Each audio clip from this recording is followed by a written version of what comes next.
Good evening, everybody. How are you doing today? So, it is Thursday. It is time for our Q&A. I am Vanya Fatidis from Peaceful Eating, and this week I'm doing a special Q&A because I'm running a series of workshops called From Dieting Rollercoaster to Peaceful Eating, which is happening right now. Now, if you happen to be watching and you're not signed up and you haven't seen the workshops, it's not too late. We're halfway through, but there are replays you can catch up and you can join us. Tomorrow is the third workshop, and then on Sunday we have a celebration party and prize giving. So the way to do that is to go to love.peacefuleating.co.uk and you can sign up there and you can start watching the replays straight away.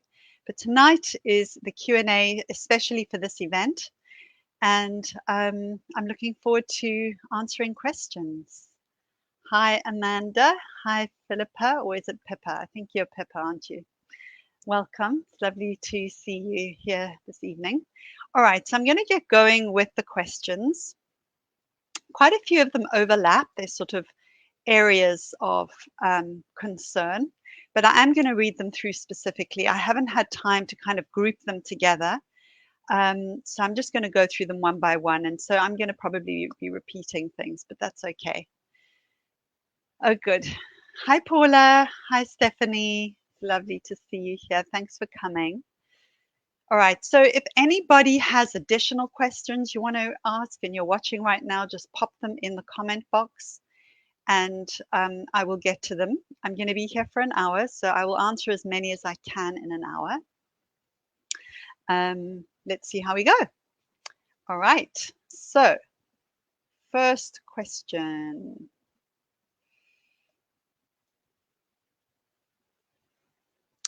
All right. I know I'm not ugly when I look in the mirror, so why do I constantly compare my looks to others, mainly friends, but also strangers? Sometimes with thoughts like, why can't I be slim like them? Or why is it so hard to lose this weight? I'm trying to stay positive as this is only the start of my reconditioning, but I'm feeling very sad today for some reason. Maybe because I'm digging deep into feelings and bringing them up to the surface. I know I'm taking the right step. Okay, so the first thing I want to say is have compassion for yourself. I would put any energy and effort into compassion, being kind to yourself, being super gentle on yourself, instead of trying to stay positive. Because staying positive is, I don't think it's necessarily, there's nothing wrong with positive thinking or, trying to see the bright side or all of that sort of thing. But if it's on top of negativity, then it doesn't really stick. Okay. So I wouldn't worry too much about trying to stay positive. I would, as a first step, really encourage you to cultivate compassion for yourself. So it looks something like this. First of all, you're noticing that it's hard. So you've noticed you're feeling really sad today. So it would look like, oh, I'm feeling sad, and you could put a hand over your heart, maybe even give yourself a bit of a gentle touch. And Kristen Neff, who's one of the sort of preeminent researchers on self-compassion, I was at a talk with her a while ago anyway, a live one, and then there was an online one. And in the online one that was, I think, maybe last year, she said that actually they have now got evidence that putting a hand on your own self and giving yourself a kind, gentle touch does produce or elicit the hormone oxytocin, which is about belonging and caregiving. So you could do that to yourself. It will, from a brain chemistry point of view, be helpful, but also it helps you remind yourself you're on your own side. So give yourself some kindness. Remember that there are probably hundreds of millions of people feeling the same way as you do right now.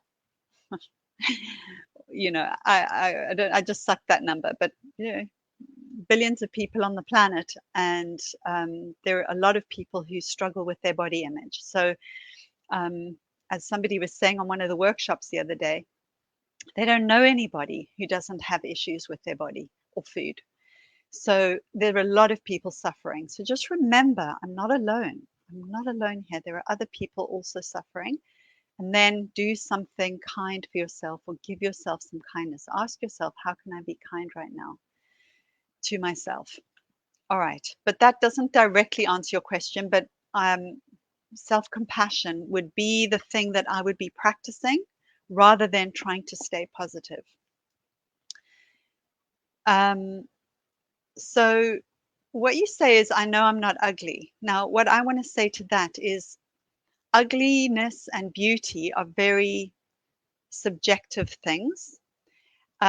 Yes, there are preferences that people have for youth, for sort of clear skin, for symmetry. Um,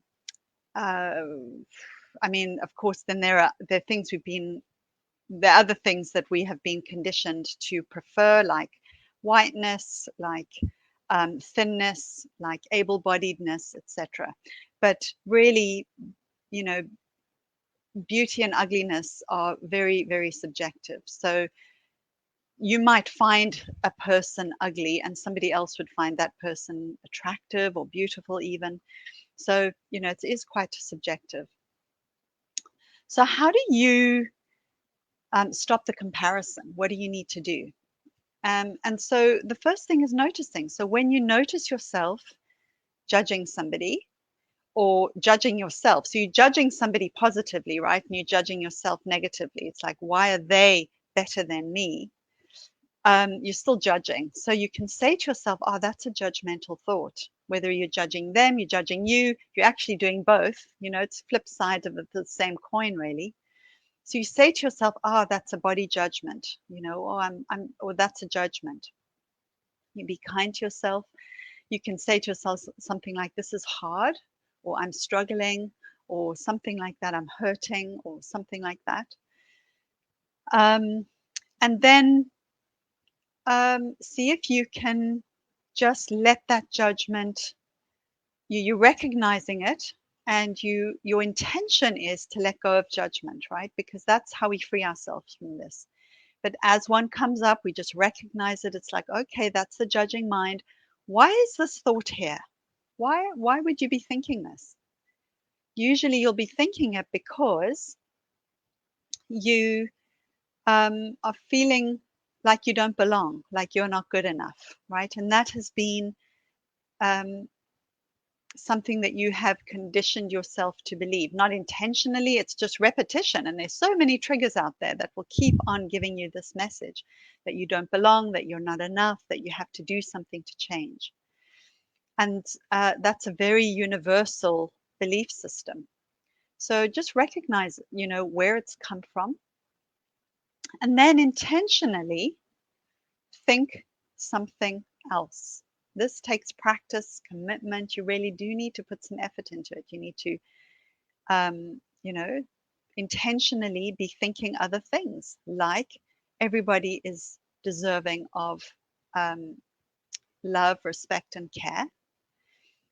All bodies are good bodies. All bodies are valuable. All bodies are worthy. I don't want to put words into your mouth. You come up with what works for you.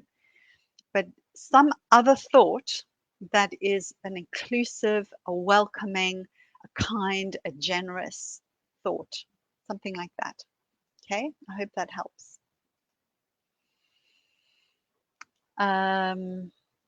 Okay, I'm going to keep going and then I'll come back to other questions. How do I handle eating out with friends? Before now, I always say, me too, and eat whatever they eat, and it isn't always what I want. I mean, the simple answer is listen to yourself. Hold on, I need a drink. Right? The simple answer is ask yourself, what do I want? Obviously, there's a reason why you're going along with what other people are eating. So what is that reason? Are other people eating lower calorie foods? And so you think you should be good like them and not stand out, not eat the higher calorie foods than the people you're with? Or is it the other way around? It's like you're anxious about the high calorie foods, but because other people are having it, even though it might not be something you want, you have it because you don't usually give yourself permission to have it. Or maybe there's some other reason why you go along with it. You don't want to stand out, you don't want to be different, you want to fit in with other people. So I need to understand from you, what is the reason behind you going along with other people? Because there's going to be a different response to that depending on what it is. So I don't know if you are here, whoever sent in that question, you might want to just tell me, what is the reason that you are doing that? All right, let me look at the next question. I'm wondering if intuitive eating is 100% secure. I mean by that, how are we sure that we get all the nutrients that our body needs to thrive? As a former overeater in recovery now, I'm just afraid that I might eat only, quote unquote, I'm adding the quotations, junk food, because I don't believe in junk food, if I eat intuitively. Okay, let me see how I'm going to unpack this one. So, intuitive eating is not simply listening to your body. Intuitive eating is actually about self-care, and it's going to look like different things at different times. So sometimes you always are trying to reference your body and trying to include your body in the decision making. So it's not a pure, I'm listening to my body. It's also, how am I feeling? What's going on here? What is happening later on in the day? So you might not necessarily be feeling hungry enough for a meal, but you're not going to be able to access food for another good few hours because something is happening. You're at the theater or you are in a meeting or I don't know what, but there's something. And you, in order to take care of yourself, you need to eat. So tummy is saying, couldn't still wait another hour, an hour and a half, maybe. I'm not really hungry, but I'm sort of neutral. I could manage to eat. I'm not full. So body's not saying ready for food, but self-care is saying, actually, I need to eat because it's going to be another 5 hours probably before I can actually eat, or 3, or whatever it is, or I need to have a snack or whatever it is so that I can take care of myself.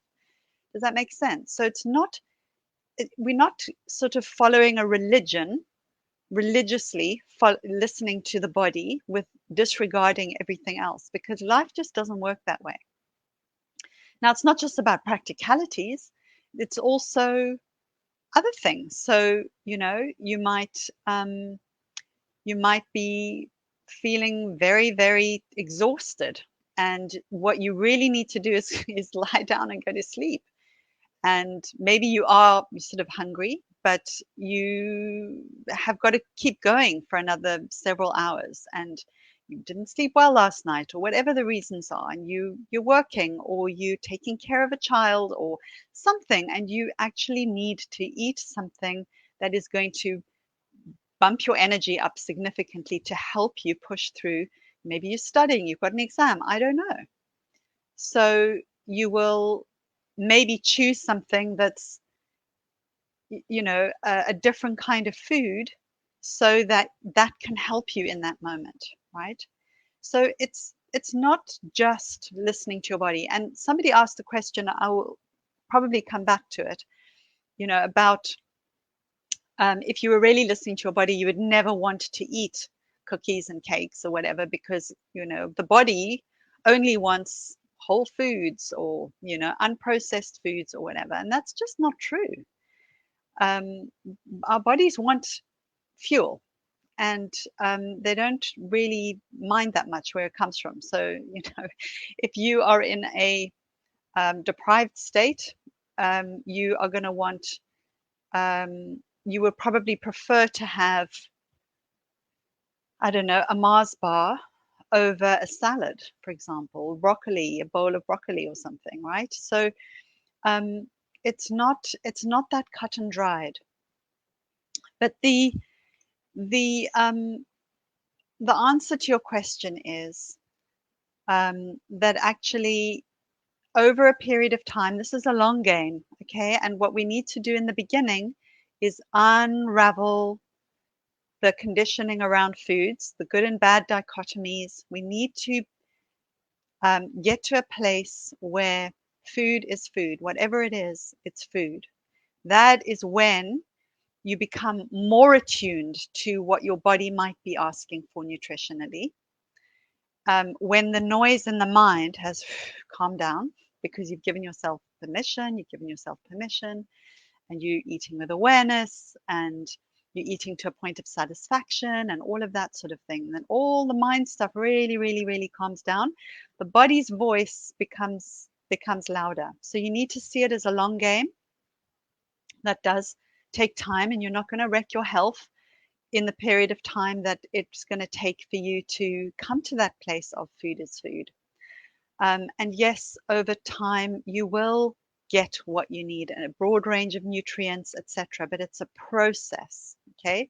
You don't start with that piece. In the Intuitive Eating book, the 10th principle is gentle nutrition, and it's right at the end of the book for a good reason, and that is that you need to do all the other deconditioning, unlearning, and making peace stuff before you get to the nutrition side of things. If you do it too soon, it's very triggering, and it just gets you back into a bit of a bind. So that was my support with that.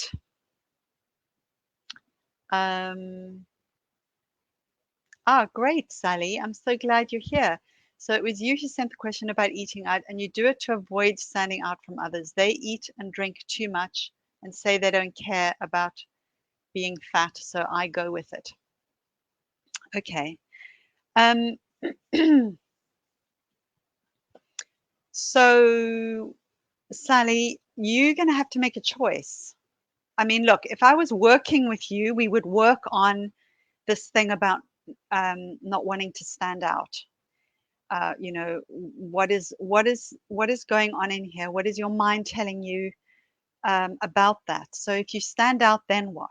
What will that mean? What will happen? What are you fearing is going to happen if you're eating something you want to eat and you're not eating what everybody else is eating? What is that fear? Um, but bottom line is you're going to have to at some point make a choice about do you want to listen to yourself, or do you want to do what other people are doing? Because at the end of the day, are they actually going to care about what you're eating? I don't know. I mean, maybe they do. Maybe they'll comment, maybe they'll tease, maybe they'll jibe.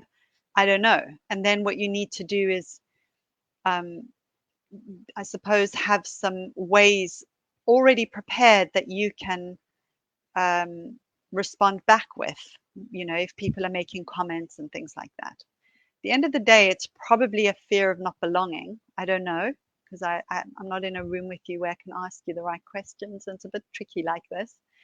But it's probably a fear of not belonging or wanting to belong. And really, we need to belong to ourselves first, right? We need to belong to ourselves first. What I wouldn't want for you, though, Sally, is that you're choosing certain foods because you are fearing getting fat.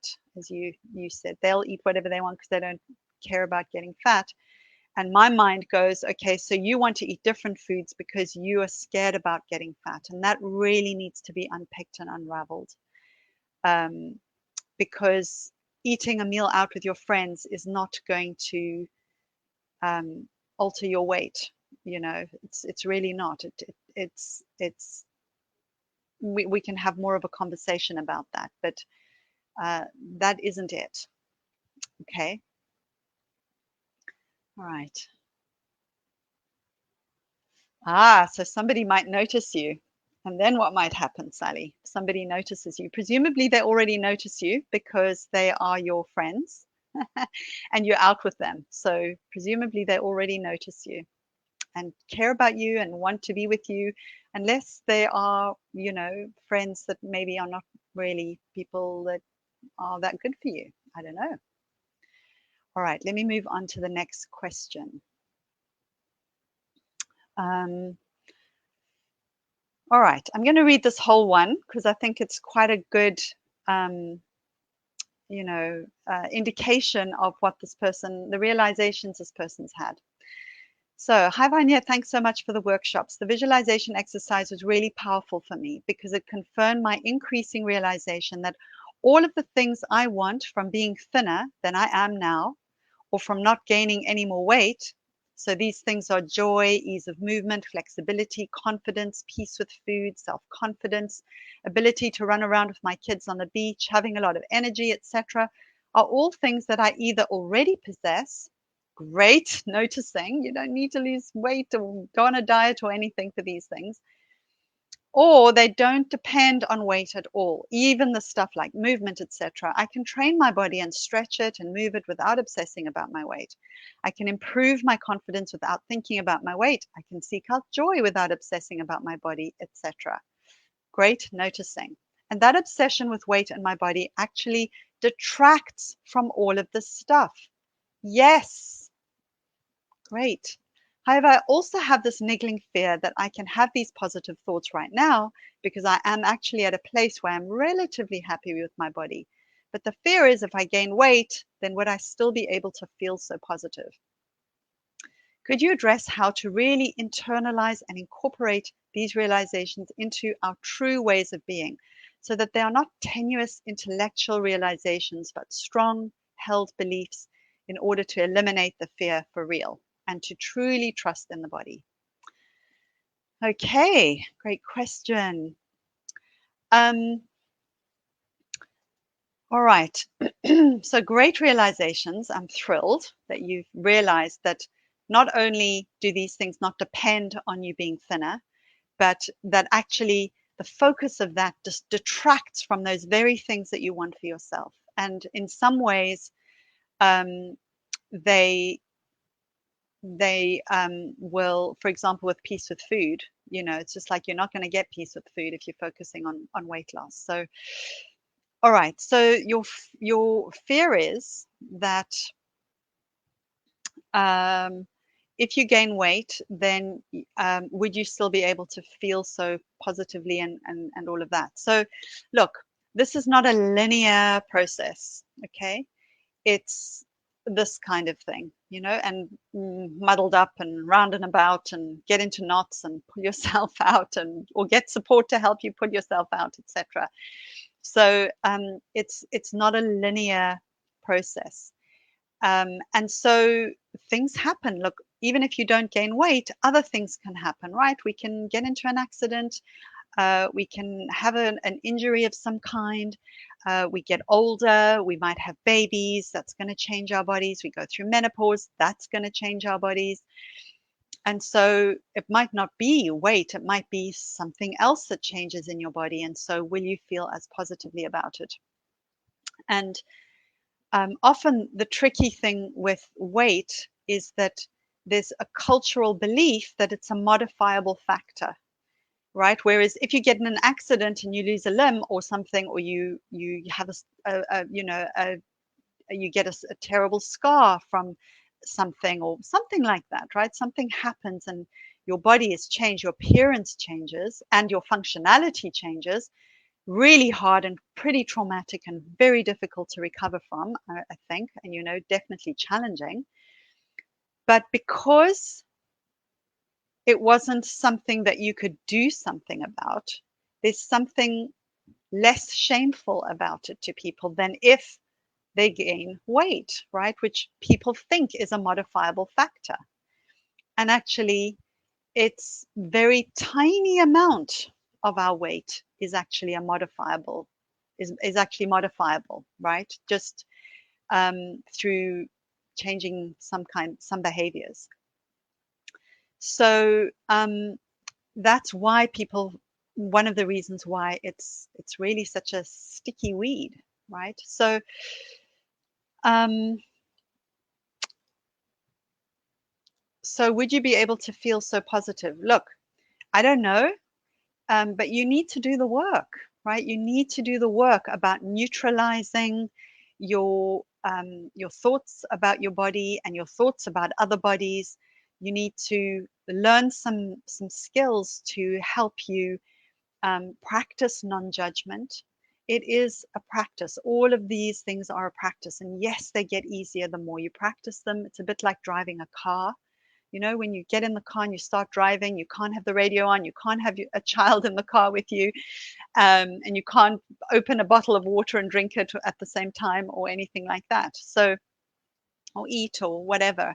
I mean, it's hard enough just to focus on where the indicator is and the gears and the mirrors and all of those kinds of things, right? You really need to put quite a bit of effort in the beginning.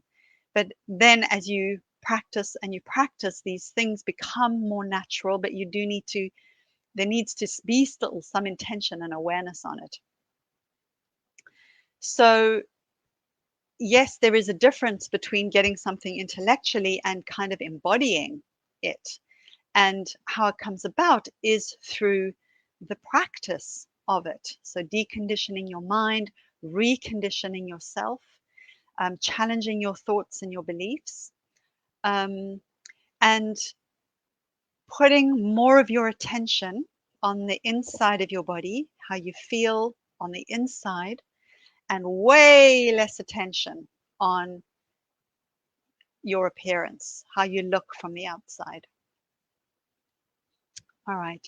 But this sort of desire of yours to eliminate the fear for real, like I get that it's difficult to have this fear, but I wouldn't have that goal that if you haven't eliminated it for real, then you've done something wrong, because we've got diet and beauty culture around us, and we've got people hungry for our money and our attention, because that's money for them. And so it is a triggering environment. So, you know, what you need to have are actually the skills so that when the triggers come along, you know how to deal with them rather than think you'll never ever be triggered. Okay. All right.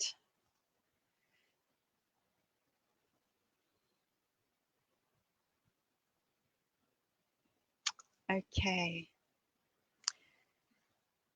So, dear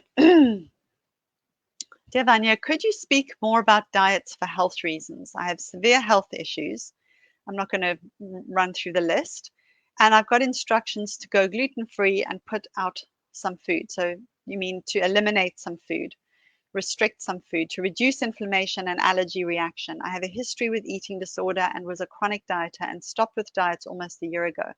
Still, a whole situation is quite triggering for me. I was wondering, where is the line between reducing, perhaps even only for a while, some food that might cause you health issues and orthorexia? Let me just say that in this case, there is more to the I do not want to stay that way, because it means I do not want to be in pain anymore. I'm so sorry. That's really, really tough. It's very, very, very tricky and very hard, very, very hard to navigate that and to be with it. And so again, the first thing is to please practice compassion. Just be super kind to yourself and super gentle on yourself. Now, what I do want to say is I'm not a dietitian. I'm not somebody who works with people with um, these kinds of different conditions. I mean, I can help you work on the relationship with food part of it and the body image side of it. But in terms of, is this hype and sort of un, unverified, unproven stuff that, is out there when you go to Dr. Google. I know it sounds like you've been recommended by somebody, but even then, I went to loads of people to help me with things, and I mean, the advice that I was given by professionals was not safe for me.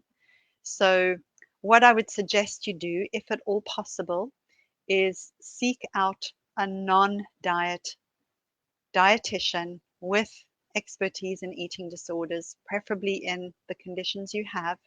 If you want to, you can email me and I will see what I can do to help you find somebody, because this is a delicate situation and I'm really not in a position to advise you about it. Yes, it can tip into orthorexia. You already have a history with eating disorders. And I get that you've got this complex situation going on. And really, this isn't the arena that I feel is safe for me even to be having this kind of conversation. So do email me separately. I will see what I can do to help you find help with that. And possibly, I don't know if, anyway, just email me and we can go from there. All right, let me move on to the next one. How do you speak to the topic? Hold on a sec. Oops. That was my coaster. No, I need to mute for a second and have a little cough. Hold on a minute.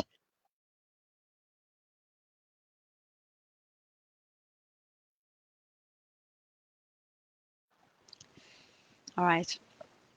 How would you speak to the topic of when people or doctors tell you that you need to lose weight to live longer, be around to see your grandchildren grow up? This kind of, your question doesn't make me mad. What makes me mad is that you are asked that question. So, um, well, on Friday at the workshop 3, if not dieting, then what? I'm going to go into more detail about this topic, about longevity, about health and weight, because that is one of the biggest difficulties that people have in overcoming this idea that they need to lose weight. So I encourage you to come to workshop 3 and listen, and then hopefully you will have more to go on there. But in brief, what I would say is that actually the evidence is that as people age, they have better longevity being at a higher weight of, that's a population level, looking at it on a population level. Okay. So that's fear mongering and it's fat phobia. And what I would try to do is do this. Whoa, whoa, whoa, whoa, whoa, whoa, whoa, whoa, whoa, whoa, whoa, when people are doing that. Just try to let it be water off a duck's back. And maybe you can develop the language to be able to speak back to it if you want to. But the first thing is to take care of yourself, okay? To take care of your own energy, to take care of your own mental health, etc. And you don't need to get into a debate with people back and forth, back and forth. Yes, no, but this is the science and this is the science. No, this is the science. No, this is the science. I wouldn't even go there. What I would say, if you wanted to say anything, is can you show me the evidence, sort of robust evidence, put the onus on them that there is a way to help fat people, whatever language you want to use, plus size people, whatever, people in bigger bodies, smaller, in a safe, sustainable way, because there is none. So even if it's true, and that is highly questionable, but even if it's true that weight is directly in a causative relationship with your health or your longevity or whatever, there still isn't a safe, sustainable way to make it happen. In addition, there are no studies that show fat people who've become thin people, say fat people with a condition, who've become thin people, And that condition has improved, and they have been able to maintain that for more than 2 to 5 years. There just isn't. You know why? Because it's almost impossible, as I showed you in workshop 2, for people to lose weight and sustain it for more than 2 to 5 years. So they're not comparing apples with apples. What they're doing is they're looking at thin people and comparing them with two fat people. Thin people have always been thin to fat people. And they're saying, well, look, that condition doesn't occur or it occurs less in thin people. Therefore, it's the weight that's the problem. But actually, they're not showing it could be something else that is coexisting with the weight and the health condition, or the higher prevalence of the health condition. Does that make sense? I hope it does.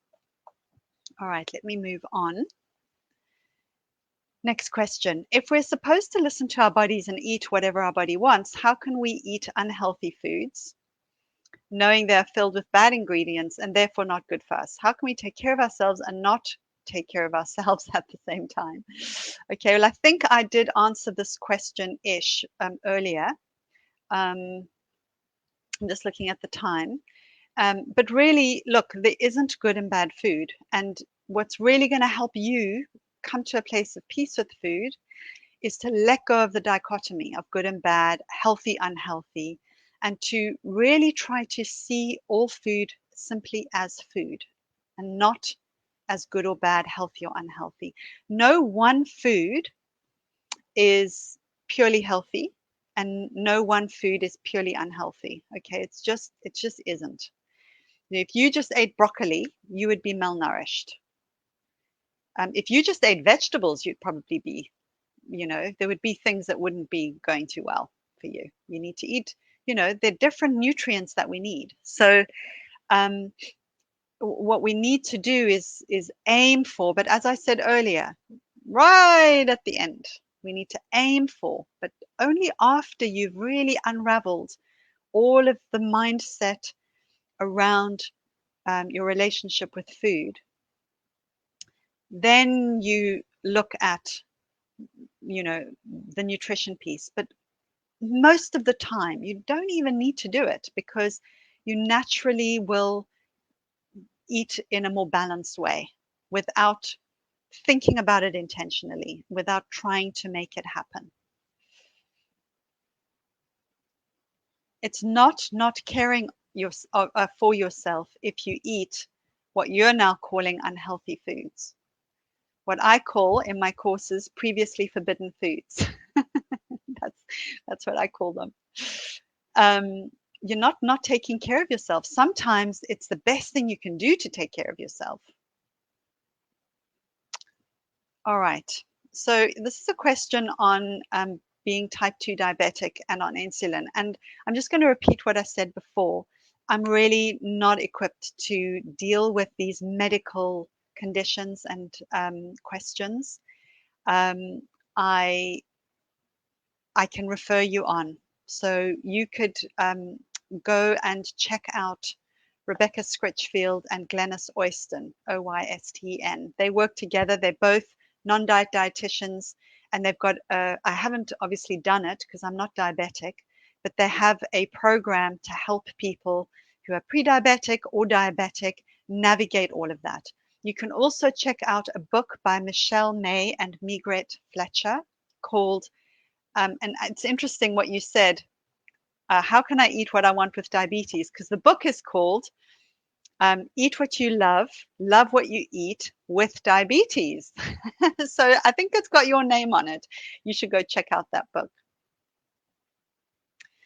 All right, next question. In the workshop 2 worksheet, one of the questions asked is it worth it to you to keep attempting to lose weight?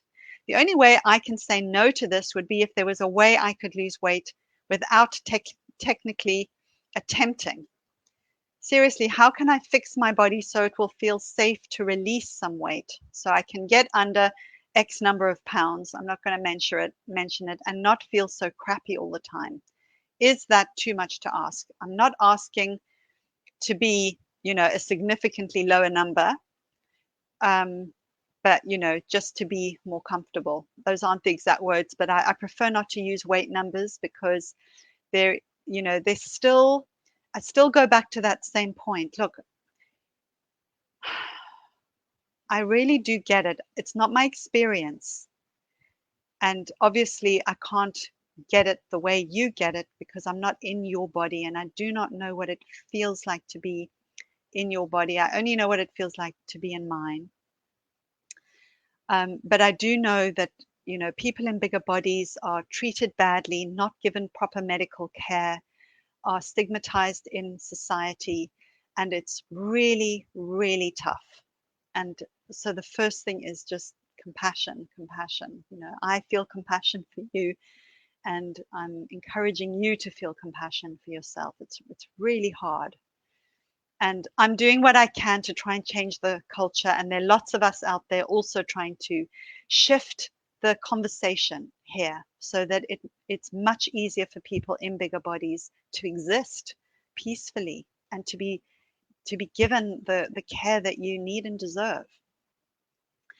Now, I'm going to come back to the point that I mentioned a little while ago, which is, and if you were in workshop 2, which you must have been because you're on the work, you've done the worksheet. One of the things that I said in that workshop is that dieting or any attempt, so an intentional attempt at weight loss, is a strong predictor of gaining weight. Now, what I'm hearing you say is you desperately want to lose weight, right? But and you believe, and that might be true, that if you lost weight, your life would be easier. I'm not arguing with that. But the attempting to lose weight is likely actually to elevate your weight, increase it. So the way, come to workshop 3, because I'm going to show you what you need to be doing instead.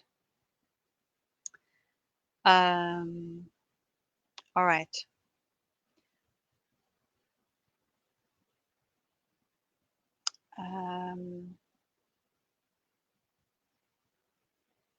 All right, what I'm going to do now is switch to the questions that are here on the live people and just see how we go. There's a lot of conversation here. It's so wonderful to see you. Thank you.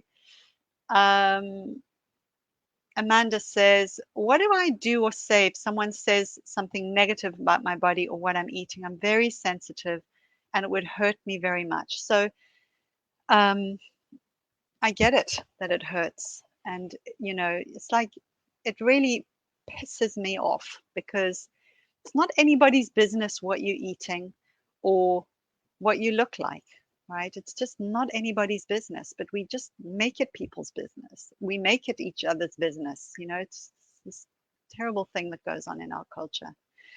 So, I mean, look, I don't know what you would say, but I can tell you what I would say. So if somebody said to me something, was policing my food, I would just straight up say, did I ask your opinion about what I'm eating? I didn't ask your opinion, or please don't comment on what I'm eating, or this isn't your business, or it's very triggering for me when you comment on my food, or I'm curious about why you're asking that question. Put it back on them, actually. It's like, I'm really curious. Why are you policing my food? Why do you feel the need to do that? Something like that. If somebody makes a comment about your body, it depends, it really depends on, your own,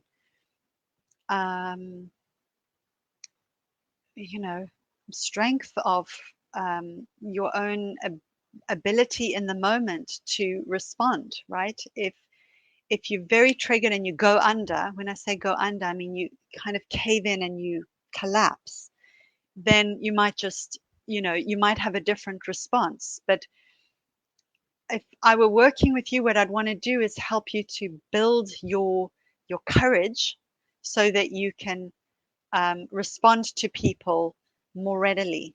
So you say you're very sensitive, which makes me think you probably would do some of the, the caving in stuff, trying to just get away from it. Maybe you shrink away or something. So the first thing I would do is take care of yourself. You do not need to um, stay there in that situation if you feel you need to get away from the situation. So even if it's,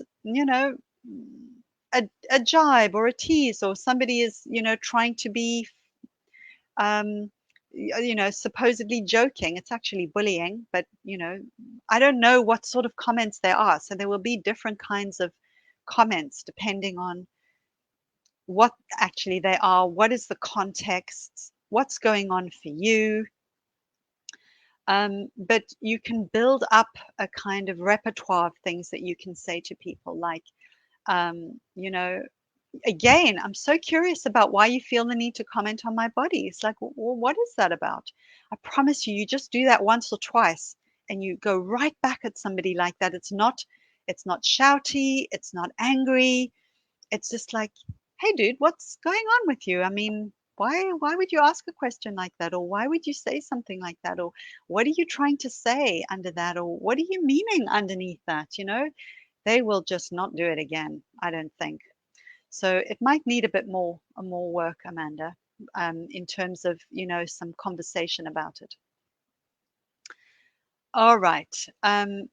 Pippa, there's a lot about gut health at the moment. Is this seen as a diet, or is this something I should follow, like taking probiotics or prebiotics? I feel my digestive system has suffered a lot from dieting so much, and so I thought looking into this would help. Again, I'm not a dietitian or a nutritionist, and so I really, out of my scope, I'm afraid. I can't really answer that.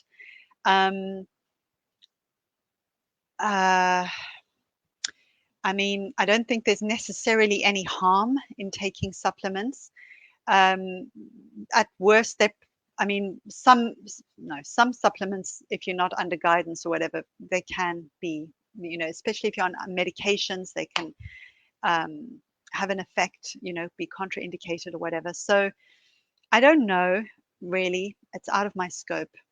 So I can't really answer that, but you could seek out a non-diet dietitian or nutritionist. I would seek out a non-diet, health at every size informed dietitian or nutritionist if that is something you want to pursue. And or some of these amazing non-diet dietitians and nutritionists have incredible podcasts and um, and blogs, and they talk about these things as well. So I wouldn't just go to Dr. Google, because you're going to get a lot of stuff that is going to feed right into healthism and good and bads and Gwyneth Paltrow goopy kind of stuff. So I wouldn't go that route. I can't off the top of my head. Actually, Laura Thomas has a podcast, Don't Salt My Game. And she actually, she's a nutritionist, and her PhD, I think, was around gut issues. So that might be a first port of call to look at. Um, if you follow Dr. Joshua Woolrich on Instagram, he is brilliant, and he's actually, you can pre-order his book. It might be a good purchase. I'm going to buy it. It's not out yet. But follow him on Instagram. Look at his stories, because he looks at so much of these sort of things. So I hope that helps.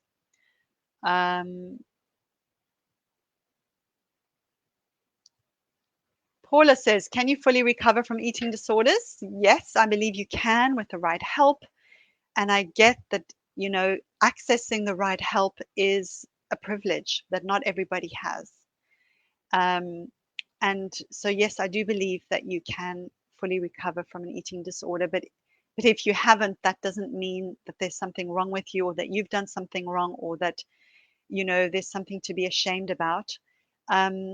Just all the pieces haven't come together yet. You haven't, it hasn't hit the nail on the head sometime. And, maybe some people just aren't able to get what they need, unfortunately. But I do think it is possible. Particularly, one of the very dangerous aspects of eating disorder care is its weight centrism. Did I say that right? Weight centricism. It's weight centricism. There we go. So, if you have binge eating disorder, if you're in a bigger body, there will be encouragement to, heal your eating disorder and lose weight, or heal your eating disorder and don't get heavier. If you are on the low end of the weight spectrum, you have anorexia, it would be, yes, get up to a certain point, but don't get fat. And this is a huge problem in eating disorder treatment. So again, health at every size informed eating disorder treatment is the way to go, in my opinion. Okay. Can you explore your thoughts on intermittent fasting? Does this come up with the people you work with? I'm torn because of the health benefits against many diseases. Okay, again, this is out of my scope, but there are not actually long-term studies on this. It's a relatively new thing. And remember the 2 to 5 year thing and what I've said about, the comparison of these longitudinal studies on, people with traditional treatments for a disease, people who've intermittently fasted for this disease, being able to sustain it over a long period of time, etc. Now, if you have a binge restrict kind of, high control, out of control thing going on with food, then I would highly recommend that you drop anything like that with like a hot potato, even if it ever is proven for an absolute certainty that that is going to be better for one's health. I can promise you that swinging like this is really bad for your mental health and your physical health. Weight cycling is really not good for our health either, mental or physical. And so if you're here now, my guess is you struggle with your relationship with food. And so that would be my answer. Paula, do you have views on 12-step programs for food addiction? Okay, well, I would start by saying that I don't believe that food addiction is a thing. And I know that that is what is put forward in the 12-step programs because it is an addiction model. Okay, it's drugs, it's alcohol, it's the narcotics, it's that. And so they're seeing food in the same light as that. But there actually is no robust evidence of food being addictive. There is compulsion with food, but it's not addictive, right? So no, I was in 12-step programs, okay, and I found it did not help me at all. But I think the premise of food being addictive is problematic. And I don't think it helps you ever feel free and ever leave this all behind you.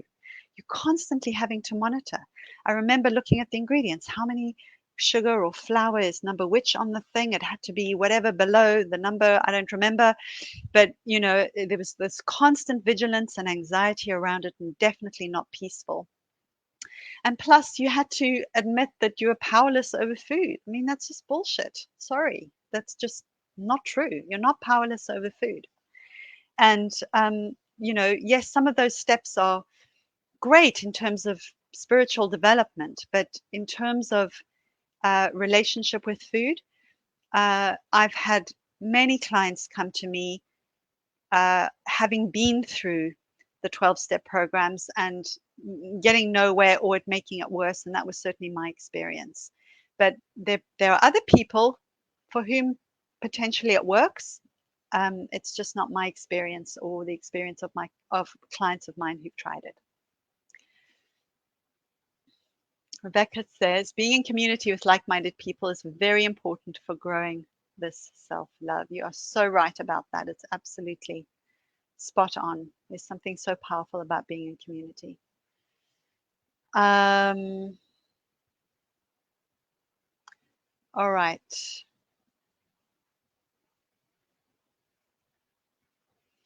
Great, Paula. I look forward to seeing you on Friday because I've got lots for you there about weight and health.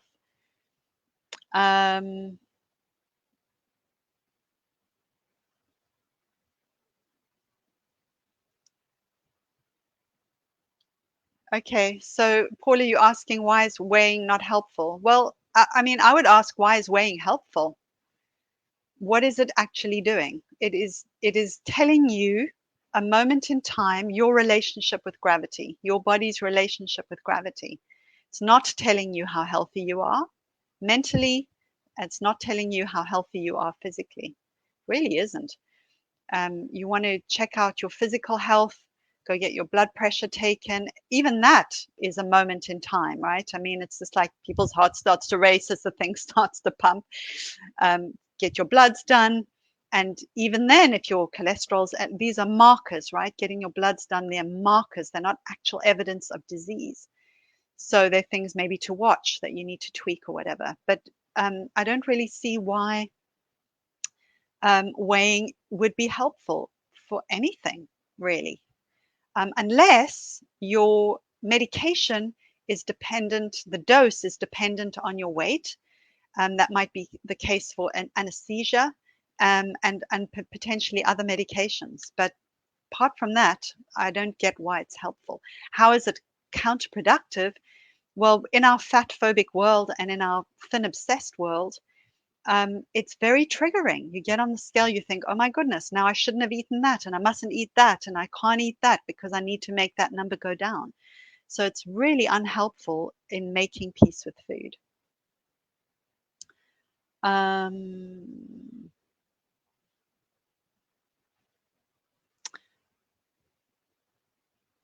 So yes, intermittent fasting is restrictive, and it definitely is not a good idea if you have an eating disorder. I'm not promoting it at all.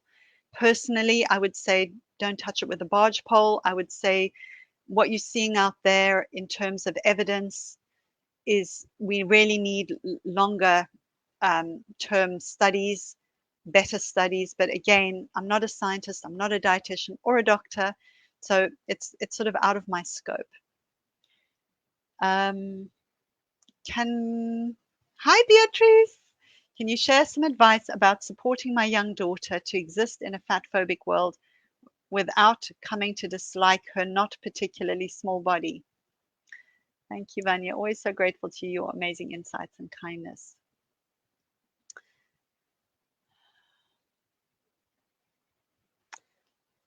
Beatrice, the first thing is to keep working on your own embodiment, to help your daughter enjoy her body. Really help her keep coming back inside her body. Because what our culture does is it teaches us how to objectify our own bodies and think of our bodies as objects to be viewed by others and to be pleasing to others, right? And so what we lose is our own embodiment and the joy in our own bodies. So I don't know how old your daughter is, but just help her do things that are enjoyable in her own body, whether it's dancing or jumping rope, with a skipping rope, or whatever it is, not in order to change her body or to make her fit or anything else, but to help her get pleasure out of her body. To just not comment on her appearance or on anybody else's appearance. Don't let her hear you do the commenting on appearance. Instead, it's lovely to see you. I love your smile. I suppose that's appearance, but there's something about a smile that's incredibly connecting when we being with people. Um, and um, and also keep the channels of communication open. I'm sure they are, but she needs to know that she can come to you when she's upset or if somebody has ever said anything to her. help her to process that and to keep appreciating what her body can do. Keep that, let that be more of the language, what our bodies can do. All right, it's 8 o'clock. Okay. I'm going to respond to Jackie because I think it's a really important one. Jackie says, I have a sense that if I follow this program, I may actually lose weight because I may learn to recognize my body signals and separate them from my emotional signals. This makes me ask myself if I'm seeing this as another way to control my weight. Do other clients of yours feel or fear this contradiction? Yep, that's very, very, very common. Very common. I can just see my bra strap keeps. See, there I am objectifying myself, looking in the video, noticing my bra strap. See how easy it is to do that and being distracted by it. We shouldn't show our bra straps. So Jackie, this is probably 98% of people I work with think, yeah, if I do this, I'll probably lose weight. And it's just very, very, very normal and very common. And don't worry about that. The truth is, you don't know. That is the absolute truth. You do not know how your body is going to respond. As I said in workshop 2, weight is incredibly complex and it's not even fully understood. There's said to be over at least 100 factors, in our weight, what culminates in our weight. Biochemical things, psychophysical things, genetics, experiences, epigenetics. It's just, you don't know. That's the real simple answer. So I would just keep your focus on, if it wasn't about losing weight, why would you want to follow this path? What do you think is in it for you? If you remember in workshop 1, we talked about, what is possible, right? Just what would it be like to be at peace with food, to not be thinking about it all the time, to eat when you're hungry, to eat what you want, to not be doing these swings emotionally or with your weight, because your weight will stabilize if you are yo-yoing. What would it be like to just not have that be the first thing you think about when you wake up and the last thing you think about when you go to sleep, and then the planning for the next day about how you're going to be good or what you're going to do this time, the plan, that being your lifetime project. I mean, I would keep connecting with that piece for you. It's like, what is in it for you? What is in it for you if you follow this path? It might be there is weight loss. I don't know. Anybody's guess. All right, so we have been here for over an hour.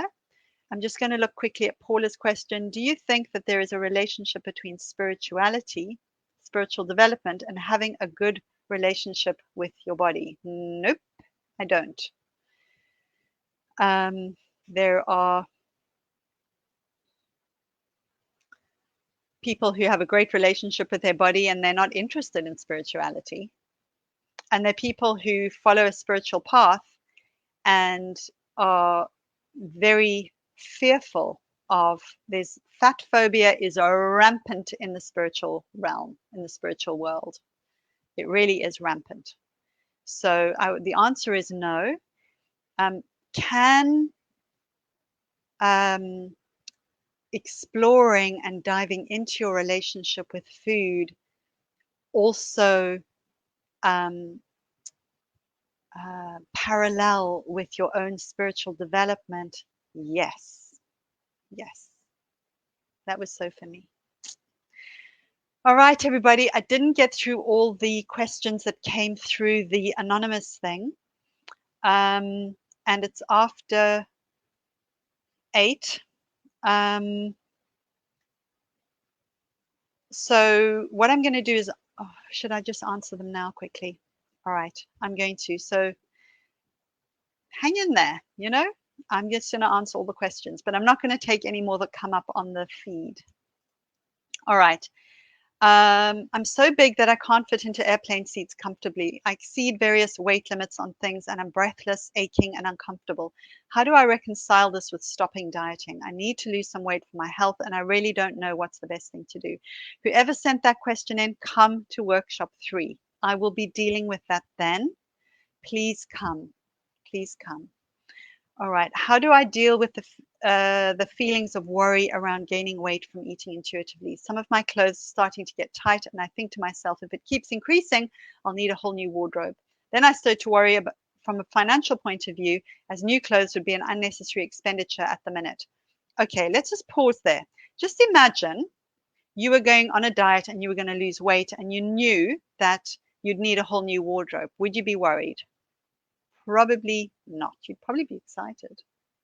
So just notice, right? Would there be the same financial worry? And would there be the same emotional worry? I bet you they wouldn't. So I think this isn't just about the finances or the inconvenience. I also hold the belief that if I no longer fit into a particular size, then I should diet, as I don't want to have to purchase the bigger size, as I've always considered this size too big. This is really, really common. You know, this is the fear, right, of gaining weight and what it's going to mean, the stigma, the shame, and all of that. What I would say is, if you keep dieting, you're probably going to keep gaining weight. Okay, so what are your options? Your options are keep dieting, remembering that 95 to 98% of dieters regain the weight within 2 to 5 years. Remembering that weight cycling is associated with all sorts of medical, health conditions. Remembering also that dieting is a very strong predictor of future weight gain. So that's the dieting option. Do you want to go for that one? Because you've tried it so many times, I would guess. And where's it really got you? Probably your weight set point has increased over time with the dieting over the years. So more dieting is not going to have a different effect. Now, you might gain some weight with intuitive eating. I don't know. Everybody is different. And I don't know you. And, and even if I did, I still couldn't predict. It's going to be different for different people.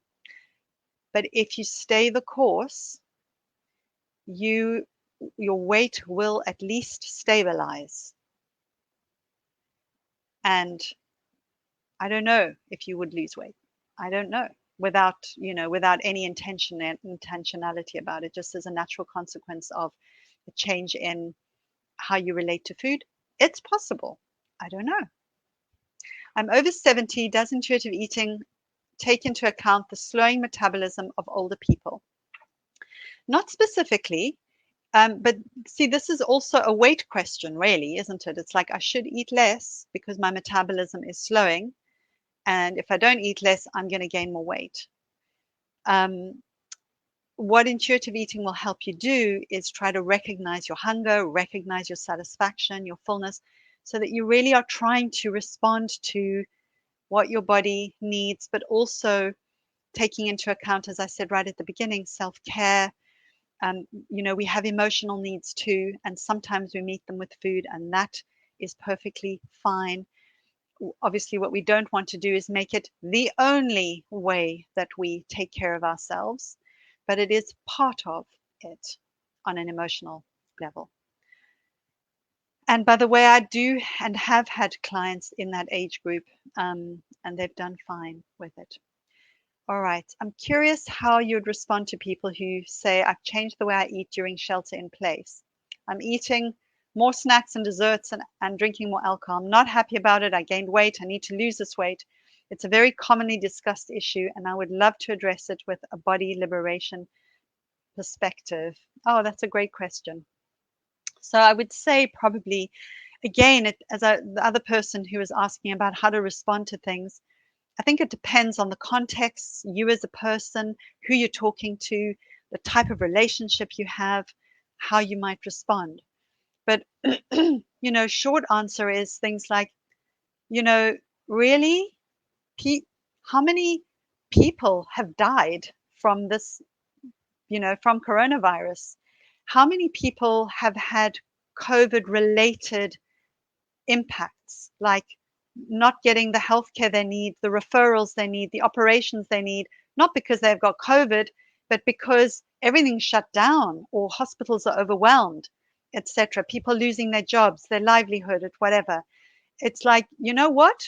Can we celebrate this? Because this is the worst it's been for us. We've we've eaten more, we've drunk more, and that's the way we've coped. And it's really bottom of the list of ways to be uncomfortable or to suffer, um, given all the impacts. Um, I would probably go that kind of route, and or just straight up say, that's really stigmatizing to people in bigger bodies, or this, depending on how, again, your relationship with people and um, how sensitive they are to social justice issues, because fat phobia is still very is not that what's the word I'm wanting, um, it's not that high up on people's list when they're thinking about social justice. They're thinking about race, they're thinking about poverty, they're thinking about disability or ableism, right? They're thinking about sexism, they're thinking about gender issues, whatever. They're not thinking about sizeism or fat phobia. So you could educate them, say, hey, you know what? If they're social justice warriors, you're a social justice warrior, here's another thing for you to be thinking about. All right. One more. I don't know when I'm full. I don't have an off button at all. All right. So, I mean, this is a huge topic. And what I would say is, before you even start thinking about that, is start to, do you notice when you're hungry? I would start to try to notice when you're hungry. And